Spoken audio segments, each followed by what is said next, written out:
heard that they have a nickname for me called the European Weishao. I'm hoping that we will be able to get through this group and make it to the best of 5 at least. В этом году все сложнее, от нас много чего ожидают, поэтому каждый будет готовиться. 저희가 조가 엄청 쉽게 걸렸다고 생각하거든요. 경쟁력 너무 없다 생각해서 다 이기고 올라갈 거고. 最近状态算还可以吧，至少可以走到16强。 Creo que podemos hacerle frente a cualquier rival y bueno, me gustaría demostrarlo este año. I would like to verse Team WE because the crowd would be crazy and I'd love to shut the crowd up. 지금 상태를 보면 저는 지금 4강 갔으면 좋겠어요. Obviamente eu espero passar da fase de grupo, é o mínimo que eu quero para mim. Tenemos mucho por mejorar, pero creo que estamos bien para este torneo. Si viajamos tanto, venimos a ganar y vamos a tratar de dar lo mejor.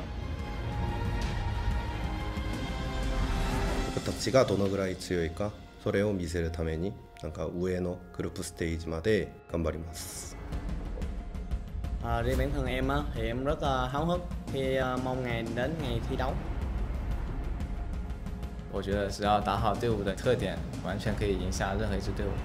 欢迎来到武汉，希望大家尽情的享受比赛。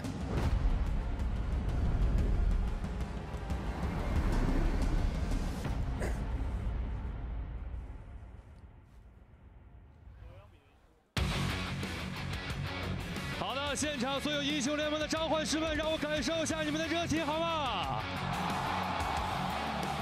好的，非常棒！这里是中国武汉，欢迎来到2017全球总决赛入围赛。 Hello, everyone, and welcome to Worlds 2017. This is Daniel Dracos, joined by Mark Zimmerman and Aiden Zyrene Moon. You're getting a view of the Wuhan Sports Center Gymnasium, where Chinese broadcast host Ren Dong is introducing the players participating in the play-in stage. I'm so excited that finally Worlds is starting. You made it, Mark. I did it. I've been waiting for so long. Even though it's only been 2.5 weeks, it feels like forever since the regional qualifiers ended. So it's so exciting. Yeah, I'm incredibly excited to see these play-in teams and see what they got. And now it's time for us to look at those exact teams coming in from Group A. And first, we have to take a look at Lion Gaming. Lion, from the LLN, has 9 regional championships. They are the most domestically dominant team in the entire tournament. They have absolutely obliterated their region for years. So good to see them again. Of course, very close battles for Lion in the past when it's come to these sort of stages, when it's come to qualifying rounds at MSI especially.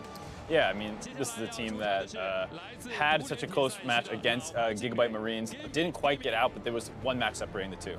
Of course, now our next team, Gambit Gaming, once again returning to the world stage for what feels like has been an eternity. Yeah, and they have some really historic members on their team. You see Gambit with Diamond Prox and Edward once again, but they also have incorporated some members of Albus Nox Luna in that kind of miracle run that they had last year. And now I'm really wondering, with that veteran talent paired with the craziness that was Albus Nox Luna, what they're going to be able to do. But now we have to talk about the final team coming in, the first seed in this group, the 3rd seed from China, Team WE. You can hear the crowd just lose their mind. Yeah, hometown representatives from the LPL. They represented the LPL at MSI. Is their first Worlds appearance in 5 years. Last time was 2012, and they were named World Elite back then. Since then, they've changed their name to WE. This is the tournament for them to earn back that title of being among the World's Elite. Once again, the teams from Group A, excited to see these guys play today, want to know what they're going to bring to the table. It's a new patch, it's a new meta, and there's so much to see. But now we have to take the next step. We have to look forward as we get ready for the teams from Group B. And this is yet another one I think will be closely contested.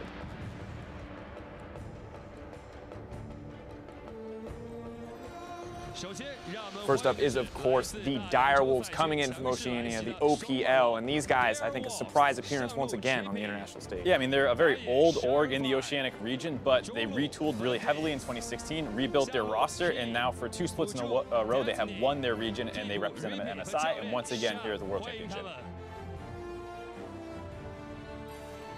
And of course, as we move forward, as we look to the next team, eyes on them, but old rivals of Oceania and the OPL, none other than the KazaLoLL and Team 1 Esports. If you want to talk about surprise appearances on the stage, Team 1 are definitely a solid case.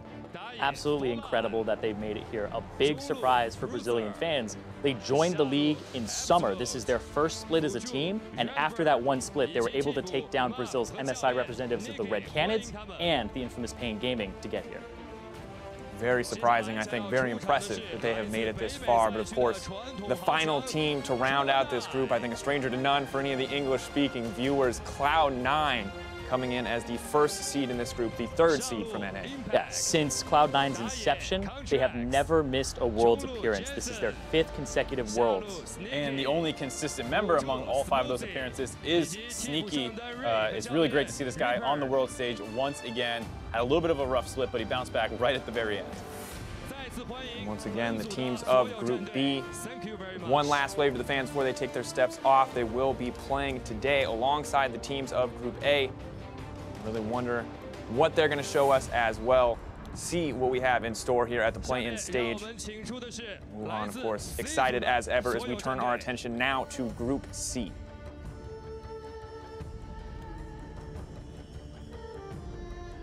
First up, a surprising one for many, coming in as the 2nd seed from GPL and the 2nd Vietnamese team at this tournament playing in the play-in stage, Young Generation.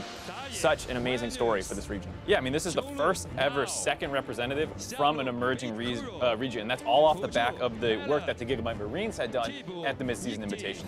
And now it's time for the Vietnamese region to prove off of the Gigabyte Marines' performance. Is it just them, or is it the entire region that needs to be respected? Yeah, and I want to know. We can have another Levi. What else have they got to show us? What kind of monster mechanical performances will we see? But that's no longer the focus, as Chaos Latin Gamers will be the next team to take the stage. And these guys have been up and down, but they definitely earned their spot this year. Yeah, I mean, they were relegated in spring, had to fight for their spot in the promotion tournament. They stayed in the league, and now they actually won summer, and they're representing the whole region. They upset Asurus Gaming, the representative at MSI earlier in the year, so huge, like you said, bounce-back performance for them. Of course, the final team to round it out, 3rd seed from Europe and 1st seed in this group, it will be Fnatic, representing Europe. I'm curious to see what they can bring out here, what they can show us in the World stage. And they are completely used to the World stage. This is their 6th Worlds appearance, only missing 2016 last year. But after that failure, they went back to the drawing board and they rebuilt around the Star 80 carry Reckless. So I'm really eager to see what happens here. Got the synced up fingers. They're ready. They got 3 veterans, 2 rookies. Both the rookies are there as well. They're ready. They're synced up, but Group C done. One final group remains. There's so many groups, so many interesting stories here.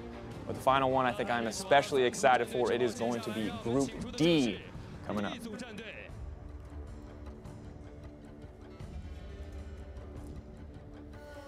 First team on this list, hotly contested as always from the LGL, but Rampage has made the cut this year, taking down Detonation Focus Me to earn their spot. And it's a little bit of a redemption story here for Rampage Gaming at Mid-Season Invitational. They kind of busted out a little bit of the group stage. They did have a good bounce-back performance at Rift Rivals, and they're looking to kind of continue that evolution on the international stage. Interesting to see exactly what their roster can do as well. Dara, Tussle, Toru Moyashi, so many names here for the Japanese audience that they're excited to see. But as we look forward to our next team, this is one I think analysts have been praising, a team that people are very excited about from emerging regions, none other than the representatives from the TCL 1907 Fenerbahce. Representing Turkey, they actually joined the league at the beginning of the year, so after 1 year as a team, they were able to take down some Turkish super teams, Supermassive, and get themselves here. And we're looking at this team as somebody that also imported some players, some 2 Koreans on the roster, maybe some familiar faces here as well. Frozen and Move, of course, stepping up onto that lineup, backed up by the veteran Cauldron. But one final team remains for the World's play-in stage, and that is none other than the 3rd seed from the LMS, Hong Kong Attitude. And this is one I want to see what these guys can do, because they surprised me when they made it here, but they definitely earned it. You're looking at this team, first thing you see is that logo. Instant win there in my book. It's instant crowd favorite. Yeah, but of course the 3rd seed from the LMS, they actually surprised so many people because they had a late season surge. They placed 6th in the regular season, missed playoffs, but then they crushed in the regional qualifiers to get here. Yeah, some people are so hyped up on this team, they're actually saying they're probably the 2nd best representative from the LMS, so this is definitely going to be a team to keep your eye on. Yeah, putting them above AHQ, bold statements all around, but that is going to round it out. That is Group D. crowd ready now for some games. Remember, we won't be seeing C or D until day 3 and 4. It's just groups A and B that we'll be seeing in the first 2 days. For some final words from our host, Ren Dong.